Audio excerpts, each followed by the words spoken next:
Because if we don't do that now and we get a situation where you got one or two ginormous AI companies controlling the whole compute infrastructure, then, good luck trying to govern them.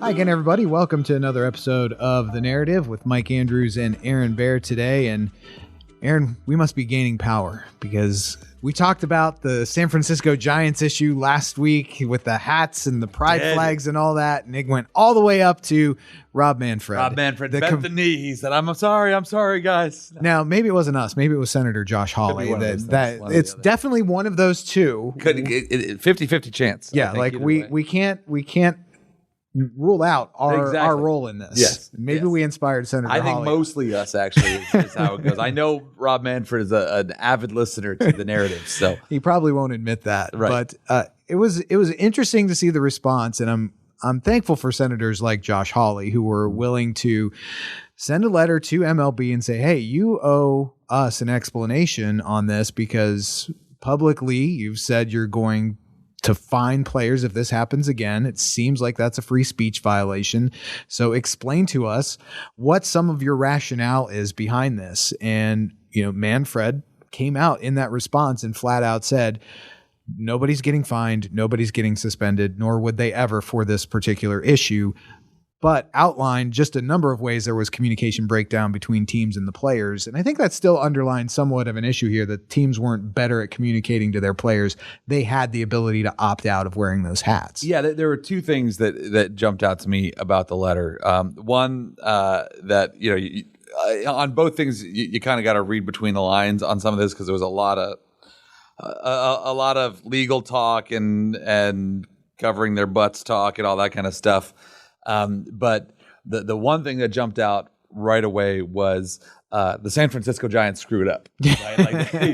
Right? There's a piece of this where it was like, hey, yeah, we have all of these policies and all these kind of things, and there was a communication breakdown within the Giants, which to me says the Giants said you have to wear these hats, and the players didn't like that. And so, you look at those letters, and then you even see there was an interview with the Giants GM, Buster Posey, and it looked like a hostage video of just like, please, I want to stop talking about this.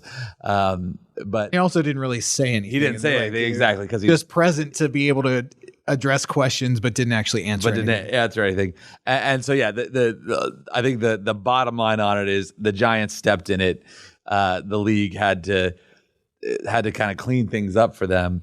The one thing that I do take issue a little bit in his letter, and you saw some people responding back to Hawley, is like, well, no, listen, they don't let anybody write messages on their hats. Or listen, we can look back, especially over the last 10 years, and see multiple ways where Major League Baseball players, especially during all the BLM stuff and otherwise, communicated political messages on the field, and there was never any mention of disciplinary action, right? Again, I get it if they're saying no one's allowed to do these, any type of non-baseball team message on their shirts, and therefore, no matter what it was, we're not going to let them. That was sort of their response to it, but we can point back to multiple times over the last, like I said, especially 10 years, where that's been done, and they don't get this message, that initial message out from Major League Baseball saying, hey, you can't do that. So there's a little bit of hypocrisy there, but at the end of the day, I think because of, certainly Josh Hawley's letter, and then conversations like this, the outcry all across the country on, hey, Major League Baseball, Christians watch baseball too, and we don't appreciate you singling this out.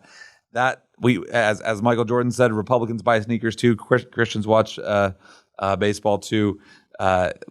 Maybe just stay out of this and focus on what you do great. Right. And as you're pointing out the hypocrisy, now it's kind of out there for everybody to see. Or you would hope that if the next left-wing cause results in players writing messages on their hats, are you coming out with this message to them and reminding them that this is against league policy, or are you going to let it slide? Because then it becomes even louder what your actual stance is because you singled out Christians in this particular issue. Absolutely. And I think more and more you're just seeing corporate America get the message that nobody wants this. Just focus on what you're good at, And some folks got that like Nationwide Insurance, right? they've caught that same message of no one's asking you to sponsor the Pride Parade, and we're glad you're not anymore. Exactly. Messaging is powerful, and boy, the Dispatch came out with some powerful. I want to put powerful in scare quotes on an op-ed that was published today about the success sequence. We've talked about that on the program a number of times. It's the bill that just passed that requires that you teach this in public schools, that if you graduate from high school, get a job, get married before having kids, 97% likelihood that you avoid poverty. Christian nationalism. Well, there is that. That's all it is. The headline calls it a, quote, anti-fornication bill. That is some framing right there. And just even of itself, like, we're talking about, we want you to have kids. So just so it's clear, we are pro-sex at CCB. Yes, we need sex for kids in the confines of marriage. It's a good thing. Well, first off, Mike, the thing that's most scary about this guy, because what's the guy's name who wrote it? Ray Marcano. Ray Marcano. His bio, he is the former president of the Society of Professional Journalists. He's a 2-time Pulitzer winner, and he's a Fulbright fellow. This guy. That's a resume. This is a resume. And this is the dumbest thing I've seen written in the last year. It honestly is like peak just stupidity. His example for why it's bad to tell kids, if you follow this path, the data shows you're most likely to end up successful. He's like, you know who didn't follow that path? Oprah. So why are we telling kids this? I'm sorry, what now? Like, this is the extent of their deep thinking. And more than anything, it's just the extent of their commitment to like deep-seated sexual revolution ideology that, like, no, it's like we have gone so far down this path of sexual identity is who you are as a person that we can't even give kids the baseline true information of, hey, actually what's the healthiest thing for you and the thing that's going to help you succeed long-term is if you don't have sex until you're married. And if you get a job, if you graduate high school and then get a job, like this guy is so disconnected from reality. This is what just takes me off about these, sort of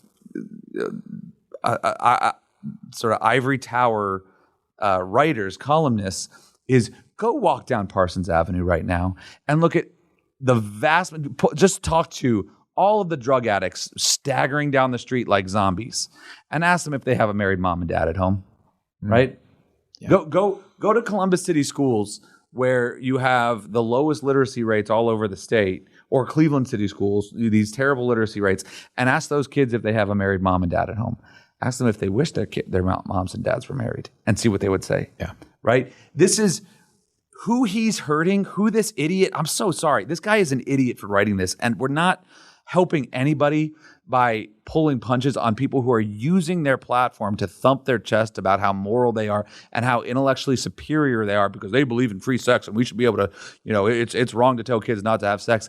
He's actually functionally hurting the kids in our state that are trapped in poverty and trapped in a cycle of drug use and no work and honestly no hope. Like, that's who he's hurting. Call us whatever you want. Call us Christian nationalists. Call us Christians trying to force our religion on people. I don't give a rip what this guy says about us. But it's the people that the policies that people like him who have experimented on kids for a generation, they're actually hurting people by doing these things. And thankfully, I think the governor and obviously the legislature are going to resist this. What does make me scared, though, with this, sorry, and I know I'm letting it rip now. I really didn't know I was going to tee up this much. Yeah, with sorry. Story. You had some stuff. This pulled it out of me. The thing that ultimately gets me with things like this is that it's guys like him that actually run these school districts. Mm-hmm. So, yeah, we passed the bill. Yeah, it's going to be required. I shudder to think how it's actually going to be implemented in these schools, which just is one more plug for get your kids out of the public schools. these are the people that are teaching your kids and are developing the curriculum and the that are leading the school districts all over the state. And they should be nowhere around children, and we need to get our kids away from them. And one thing that concerned me about this is a little bit of carelessness with his words and how he refers to class and course in regards to the success sequence. He's not even right about the bill. This is not, you've got to sit through this teaching for 9 weeks. This is essentially just literally the information that I outlined at the start of this segment needs to be mentioned in a class at some point during the course of the year, so that kids hear it. And he even acknowledges that there's plenty of research supporting that position. Yes. And yet then he goes on to list the outliers. Like, nobody's saying there's not an outlier. No. Nobody's saying there's not outliers on either side. No one's saying that whether you're born to married parents or not determines your destiny. But on the whole, when you look at data that says 97% of people that follow this path, I would think that that's at least information that most people do want. When we teach driver's ed, we teach don't speed, right? If your kid's having a medical emergency, you should speed. Right?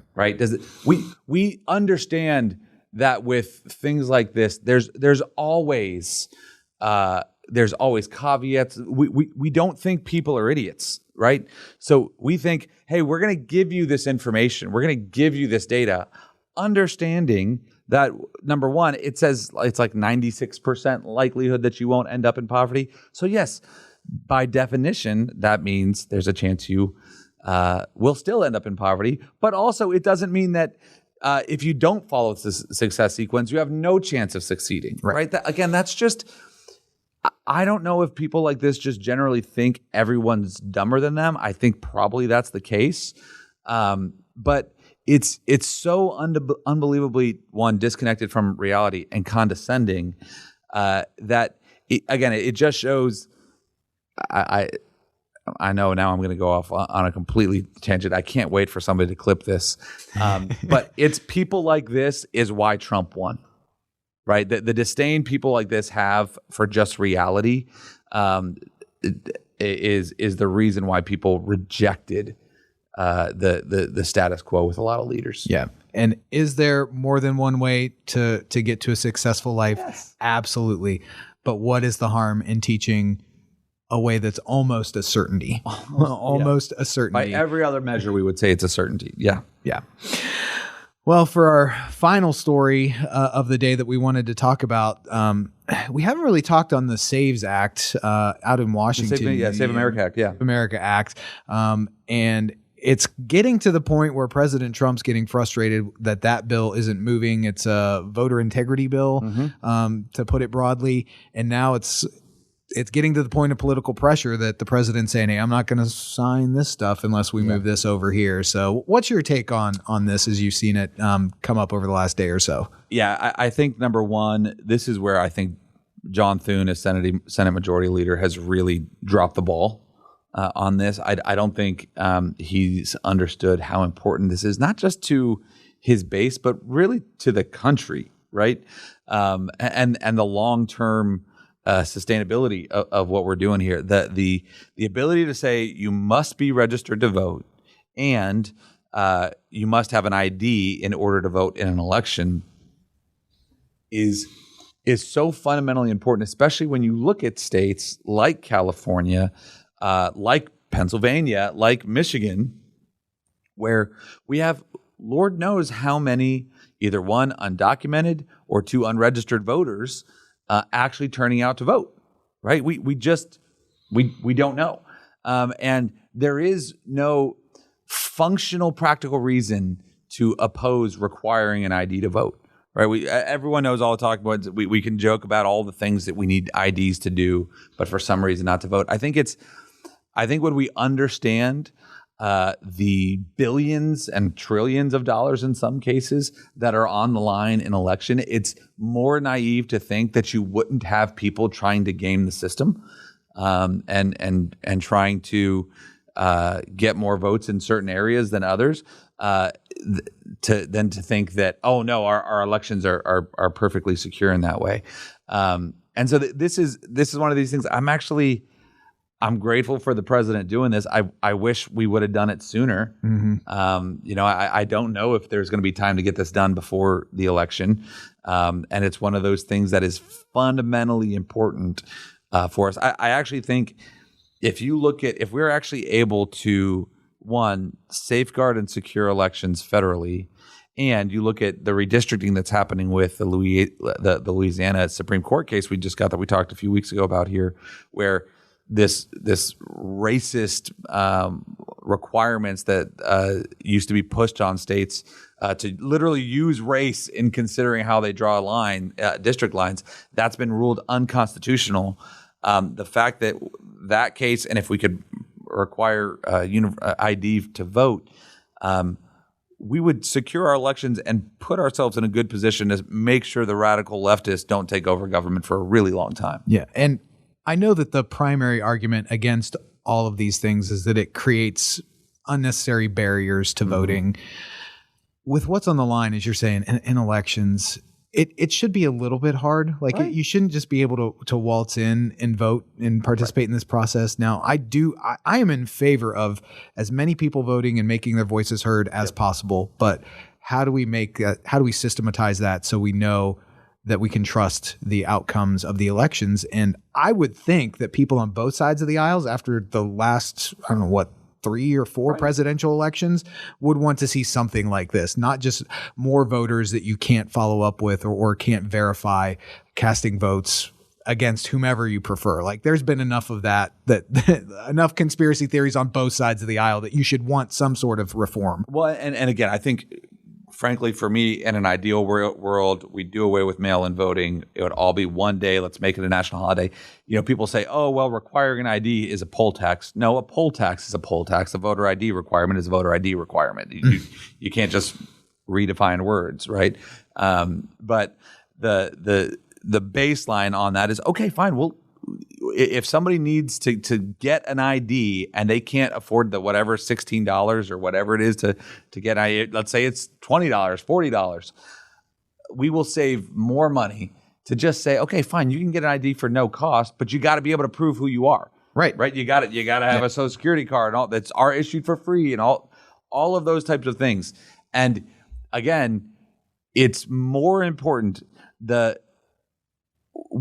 Sometimes I think we just miss out on what we're actually doing when we go vote. When we go vote, we are giving people the power to restrict our life, liberty, and property, right? That's an unbelievable amount of power. So what's more discriminatory? What's more dangerous, right?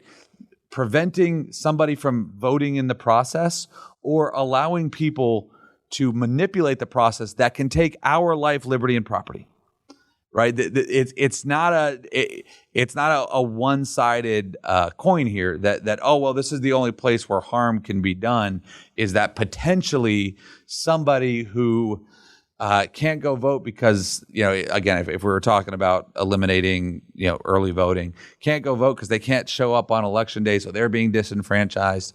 Or we're talking about somebody can't go vote because they can't afford an ID, or they can't find their birth certificate or Social Security card to get an ID. Who are we risking disenfranchising more?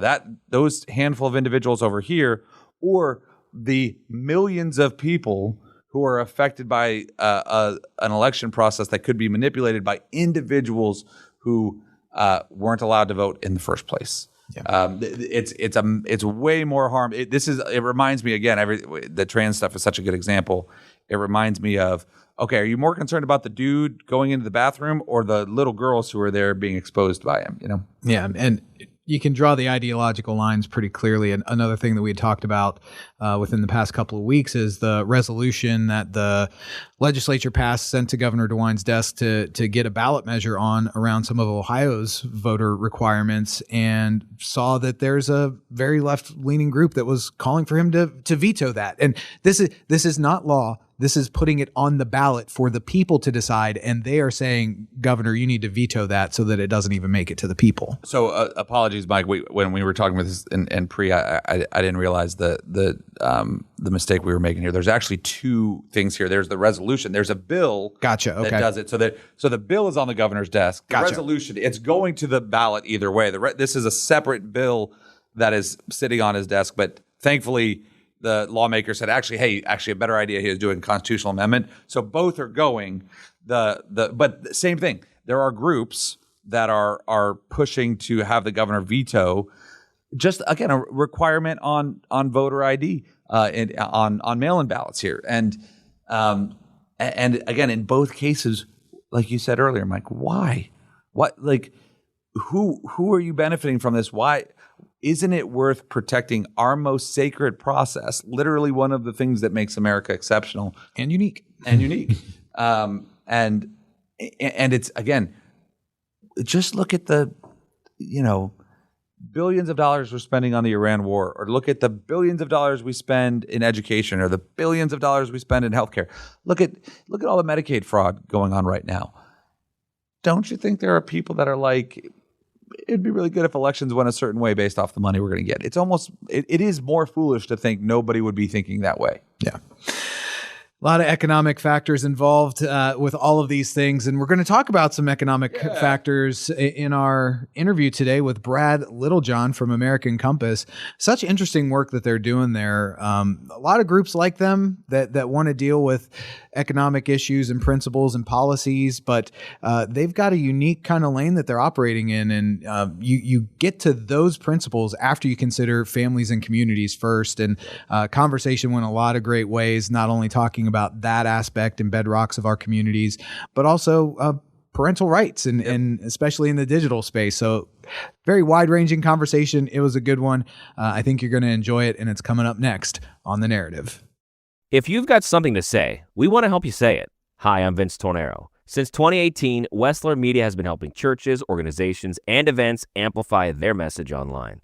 Thinking about starting a podcast, need help with social media or video? My team and I produce thousands of hours of audio and know how to create the content that will get the views, clicks, and shares that you are looking for. We just so happen to produce The Narrative too, by the way. So if you're interested or just want to ask questions, get in touch. WesslerMedia.com. That's WESSLER Media.com. Pastors today are constantly pressured to stay out of politics, even as their congregations face confusing cultural issues that can only be navigated with solid biblical wisdom. Hi friends, Nick Spencer here, director of CCV's Tom Menery Fellowship for Cultural Engagement. The Tom Menery Fellowship helps pastors understand the times and shepherd their churches with foundational truths from Scripture.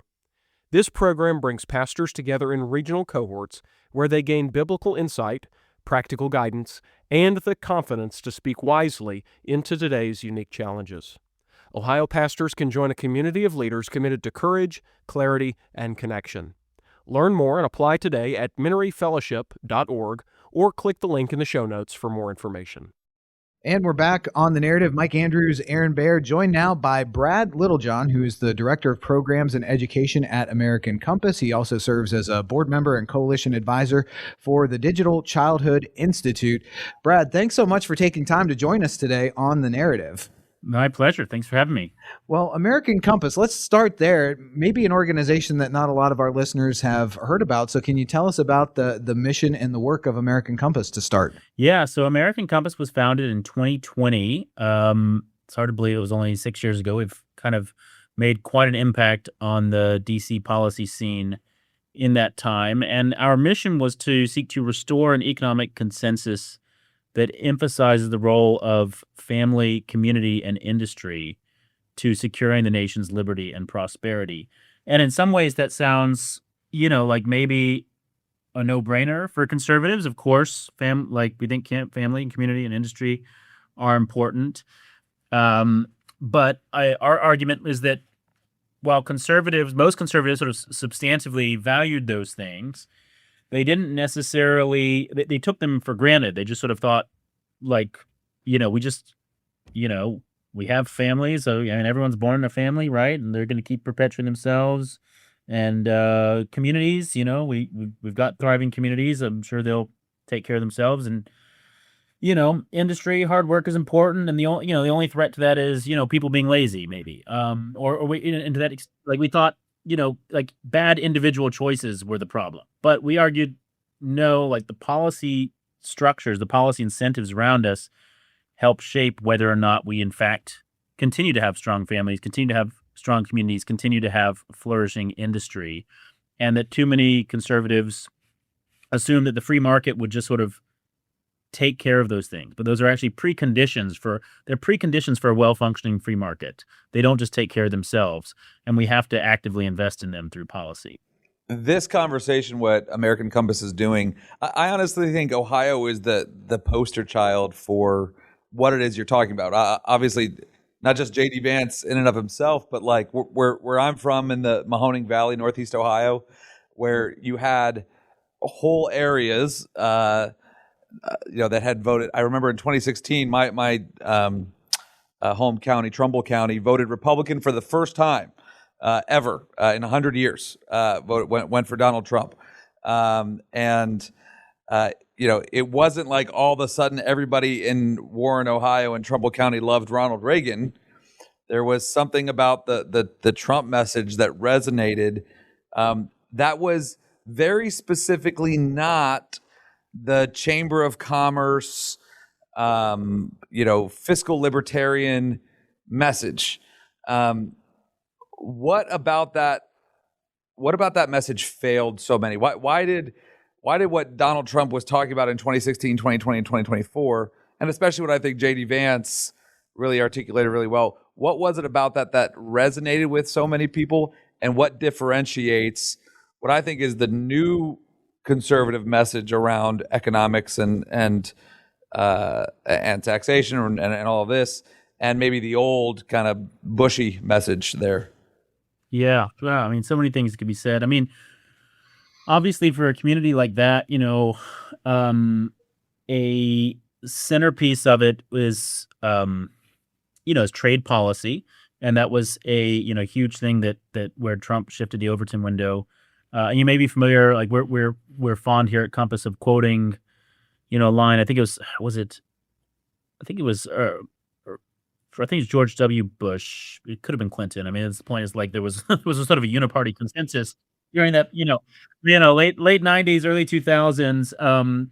Economic advisor, said, potato chips, computer chips, what's the difference? The point being that it didn't matter which ones we produced in America, which ones we consumed in America. And the reality is there's a huge difference. We are we consume too many potato chips here in America, and we produce way too few computer chips here in America. And a nation is not actually. I mean, there's so many dimensions in which this matters, but a nation is not actually free and independent if many of the critical components for its economy, its supply chains, many of the critical industries for national defense are produced somewhere else. And in fact, there's an economy develops skills and know-how over decades and generations. So if you stop producing certain kinds of things in a country or in a community, you lose the know-how of how to produce those things or anything like them, right? And we just assumed that the sort of free trade, the market would allocate production, efficiently in a way that benefited us more over the long haul. And again, there's all kinds of things I could say about why that was based on false assumptions. But one thing that just sort of ties in with our larger message at American Compass is that efficiency, yes, but efficiency for whom, for what goals, right? My colleague said actually in a talk just yesterday, like markets are really great at optimizing within any given set of constraints, but it's our job as communities, as nations, to make decisions about what the constraints should be that we want the market to optimize within. If it is just going to optimize for maximum return on capital, that's going to benefit the people deploying that capital. But it's not necessarily going to benefit American workers and families. And I think President Trump and certainly Vice President Vance understood that, and understood that we have to make a decision about what pre-economic goods, what non-economic goods are our markets supposed to be serving? And then what constraints do we put in place to ensure that our markets are serving those goods? Because otherwise, markets will just optimize for the continued expansion of markets, which is benefits the makers of those markets, benefits again the deployers of capital, but doesn't necessarily benefit American working families. So, Brad, along those lines, what are some of the distinctions or policies that would enable a more pro-family economy? What are some of the things that we should be looking for rather than just getting government out of the way to maximize income? And I want to add on that, Brad. Maybe use that as how would American Compass be distinct from, say, an AEI, right? An American Enterprise Institute, or Americans for Prosperity, who are friends. Like I've done work with AEI, and obviously love Americans for Prosperity, but their economic approach is fundamentally different. Some of the things you're saying here, they would say, "Oh no, that's not who we are." What distinguishes your guys' answers to the economic issues that families are facing and communities are facing and the country's facing ultimately from more of these sort of fiscal libertarian type groups? Yeah. Well, let me try to give 3 concise answers there. So one would be, George Will famously said, and George Will used to be like a legitimate conservative before he sort of strangely became kind of a libertarian. But back when he knew what he was talking about, he said the most important 4 words in politics are "up to a point." And that is really, I think, a defining conservative view, is this idea that you shouldn't think in terms of sort of like absolute black and white.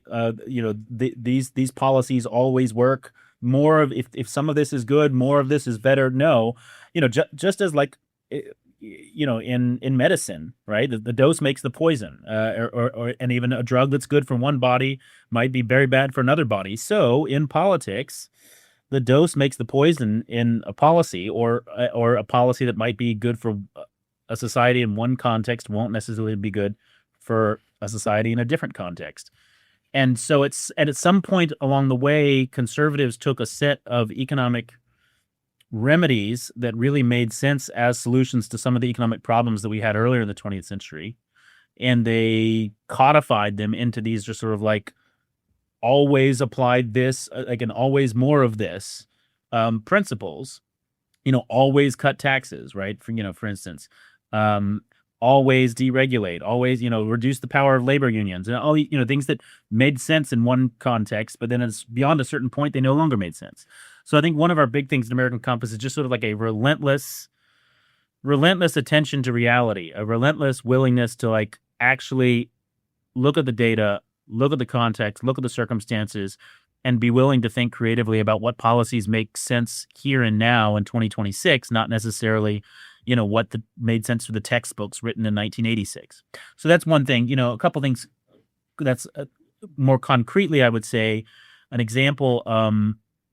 We are willing to say, therefore, that government should put its thumb on the scale in favor of those outcomes that we think are good for our society. And so tax and spending policy, it's just as basic, like you tax what you want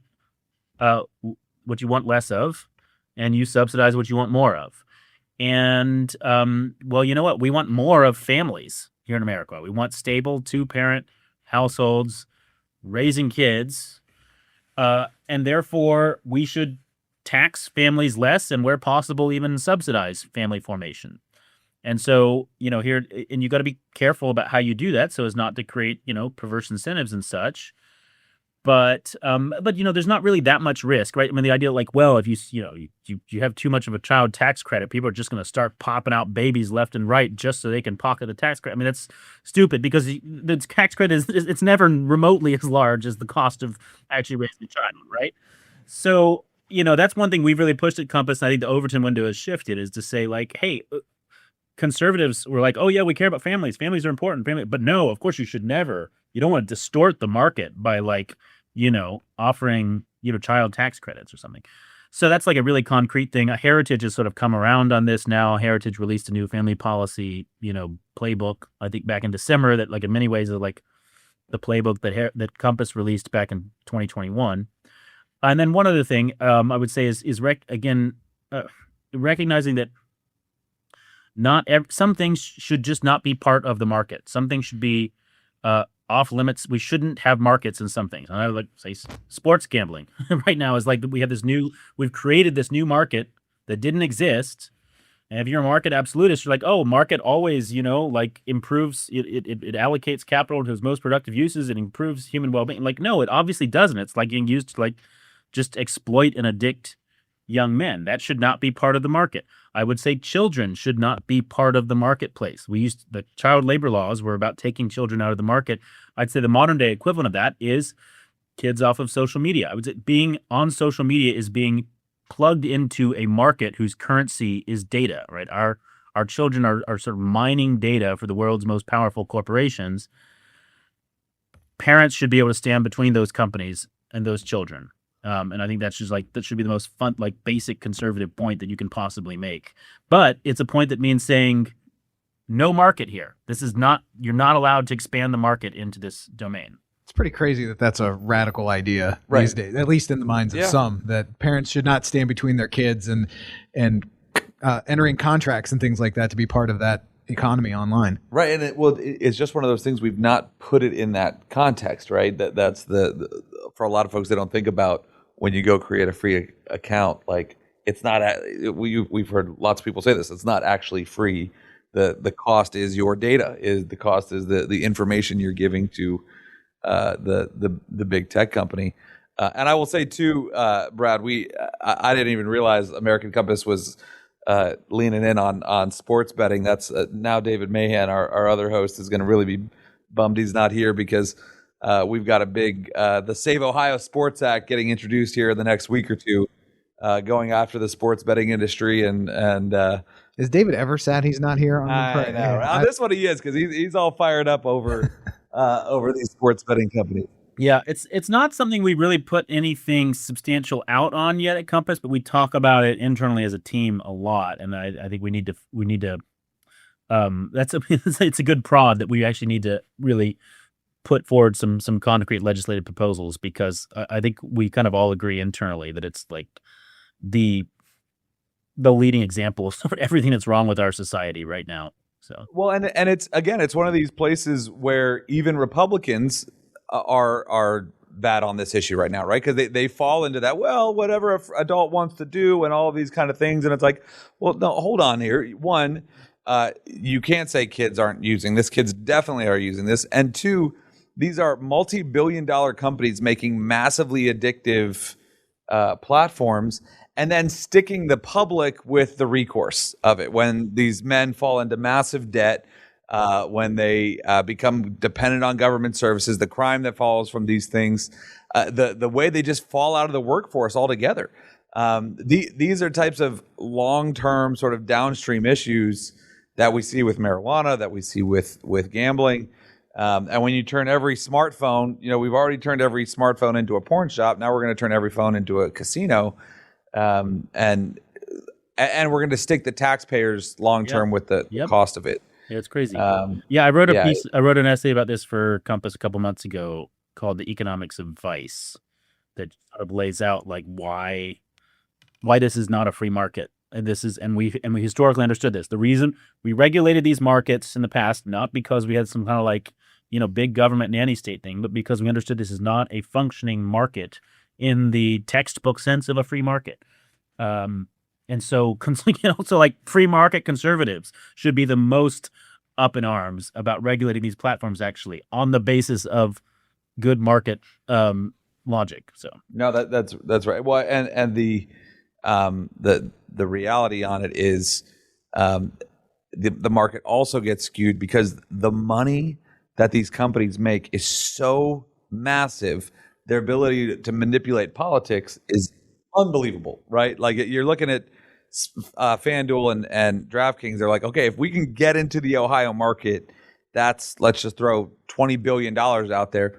Yeah, we'll spend $250,000 on every state legislative race that we need, right? Let's say there's 12 contested state legislative races.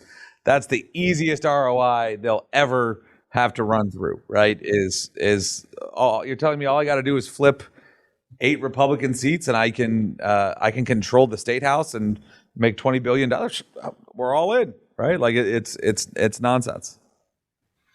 Let me pivot and go back to what we were just talking about with parents being able to stand between their kids and this online economy. Brad, in your mind, I'm sure your policy work is trying to help parents do that, because there's only so much we as parents can do to actually limit our kids' exposure before they're just kind of a wide open field in front of them that they're going to find ways around some of these very low level, easy to clear hurdles to get online and to participate in this. So what are some common sense policies that we can do here in Ohio? I know we've done a couple with like the App Store Accountability Act and things like that, but what are some of the baseline ones that you think can have the biggest impact for parental rights? Yeah, well, I mean, the App Store Accountability Act is, I think, the flagship law here, and I understand it's been like what's the current status of that in Ohio right now? So it's sitting in a Senate committee. We actually just kind of killed. Google had a not good version of it, and Google. Yeah, right. That's the tech companies have gotten smart, and instead of directly opposing legislation, they'll introduce their own sort of fake versions of it. Right, exactly. And so that passed out of committee, and then we were thankfully able to stop it from getting a floor vote. But now we have the good version of it, Senator Reynolds' bill sitting out there for Great. Yeah. So there's that. There, and of course, in Ohio passed a social media age limit that I think was just recently held at the Sixth Circuit, right? And specifically on this rationale of this is a matter of contract law. So yeah, I mean, to your point, I think I'm really glad you asked that question about sort of empowering parents, because this has become the sort of dominant lingo for this is the new lingo that the tech companies are using is, we really support empowering parents, by which they mean we think that all of this should be left on, like, we empower parents when we give them maximum, like, you as a parent should be able to choose exactly which kinds of hardcore porn to serve to your children, that we're empowering you to make this decision, right? It's like, no, that a parent is not empowered. Like, parents got enough battles to fight, raising a teenager, saying, hey, here's 100 other things that now are entirely on you. That's not empowering, right? And we understand that in other domains. With alcohol, we don't say we're empowering parents to make responsible alcohol choices for their children. We say, no, kids can't buy alcohol. Now, in theory, I mean, this differs a little bit by state, right? I think there are some states where a parent can serve a child alcohol at home if they want to, but the point is, the state makes it easy on parents to keep alcohol out of the cans of their kids by requiring age verification at the point of sale, right? So having merchants responsible for age verification is in fact what empowers parents. And someone who says, oh, no, we should take that, leave everything in the hands of, like, parents have to police everything, that's not empowering. And so things like the App Store Accountability Act are like really, I think it's great because it's at this level of, I mean, it's the App Store, there's one bottleneck where everything is determined. And so it's not parents having to go and monitor a whole bunch of different parental controls and so on and so forth. It's just like one, master switch that they get to control and say, nope, these are, you can't download these. Yeah, I will just say Mike's raising his kids to be Guardians fans, so they started drinking at a young age. Hey, well, we got to cope somehow. There's some way to make it through a season. But the rest of that I would absolutely agree with. So, Brad, I want to just talk, because this segues well into the AI conversation here, and I want to talk about who are the people at the top of this pyramid building out all of this tech, and what is their worldview and how are they looking at things? Because I think that shapes a lot more of these platforms and what's actually happening with kids today than folks realize. I mean, there's probably 3 different worldviews maybe going on in Silicon Valley, and I think I mean, one of them is just a straightforward, old-fashioned greed. How can we design a product that makes the most money? And oh wow, it turns out the more you can addict somebody to something, the more money you can make off of them. So let's make our products as addictive as possible. You've got that for sure. Um, and then you've got, though, I think a lot of just thinking about, like, who are the people who are building these things, and in many cases, like, they often are sort of like fairly young, 20 something year old childless men, and very few of these people have families yet. They're not raising kids yet. Often, once they do, they start rethinking things, um, and which means they just think in terms of at least some, like, the charitable framing is like they're just not thinking about questions that would you know present themselves immediately to you or me. I think about this this comes up a lot with AI. It's just like, oh, well, we're just making really cool tools, and here's a really cool thing, and for me, as like a 28-year-old programmer or whatever, this seems like really cool and useful. Uh, and they don't think, well, how would this affect? How's a 10-year-old going to use this, and how is this going to shape their emotional and intellectual development? And those questions are just not on their radar because that's just not part of they don't have any friends who have kids. They don't have kids. They don't have friends who have kids. Right? They're in this bubble. So I think we need to keep that in mind. And then, I mean, and then I think the third thing the scariest is the ones that really do have this kind of transhumanist worldview, and they really are like, what C.S. Lewis is describing in the last chapter of Abolition of Man, or in his novel That Hideous Strength. And they think that we've had all this progress of science up until this time, experimenting upon the natural world and reconstructing the natural world to suit our purposes. Why don't we turn all of that ingenuity on ourselves and remake human nature, just as we know how to sort of reroute rivers and terraform landscapes and so on and so forth.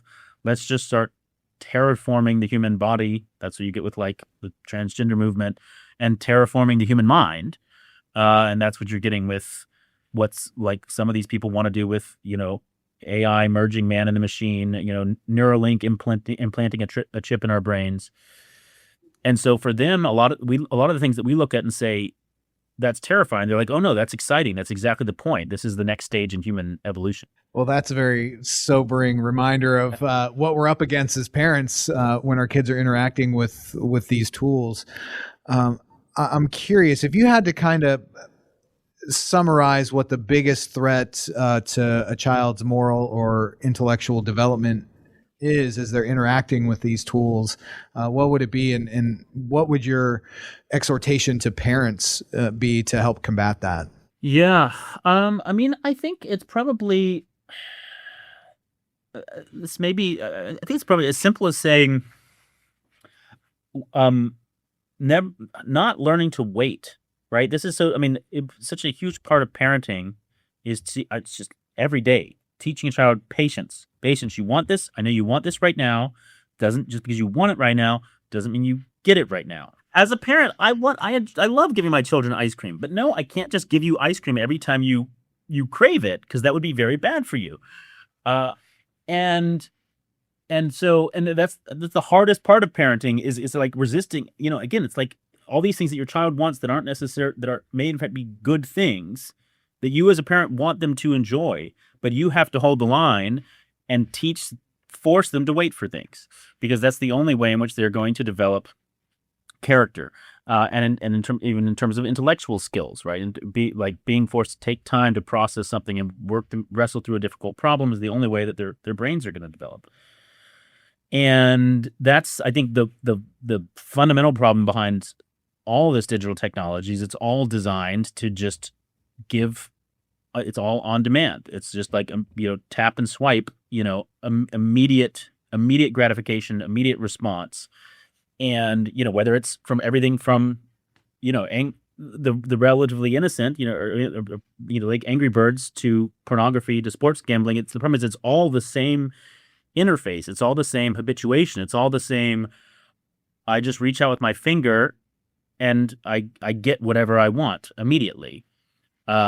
And I think, that's where we've seen, for instance, the application of this technology in the classroom has had really harmful effects on learning, because it turns out that learning involves effort and pain and patience.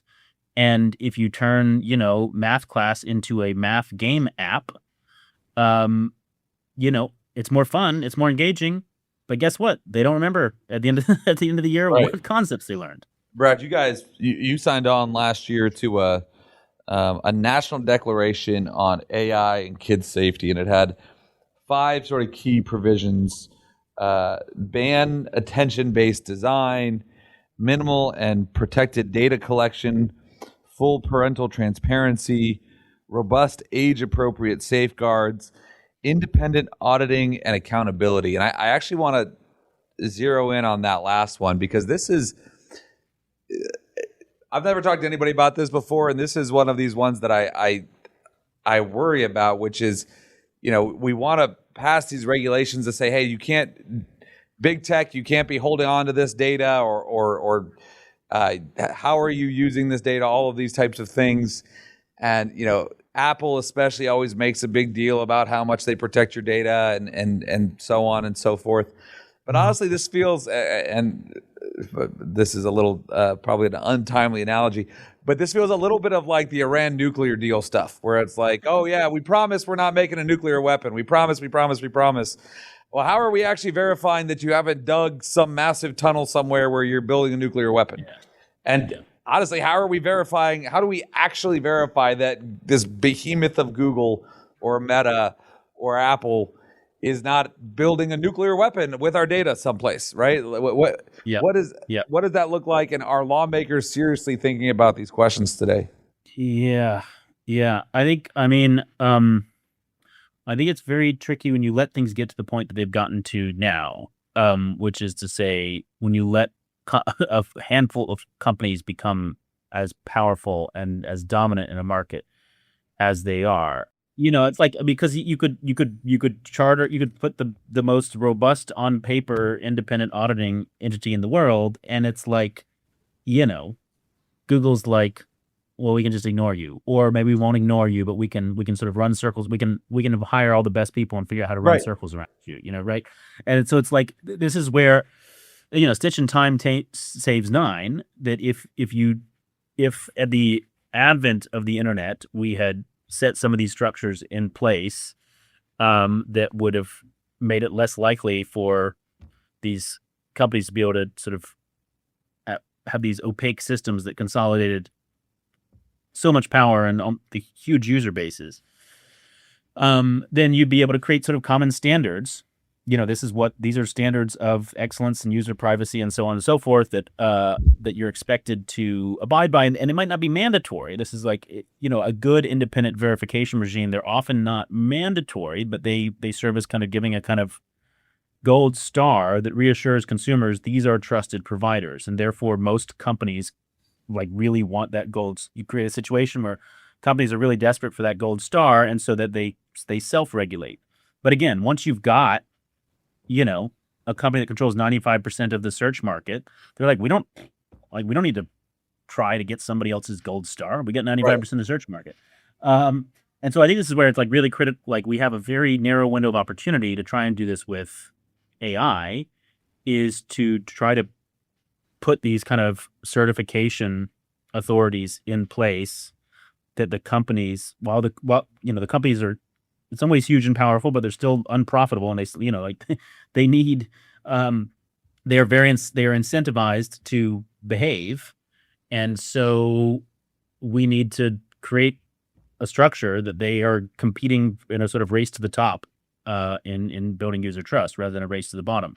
Because if we don't do that now, and we get a situation where you got 1 or 2 ginormous AI companies controlling the whole compute infrastructure, then good luck trying to govern them after that point.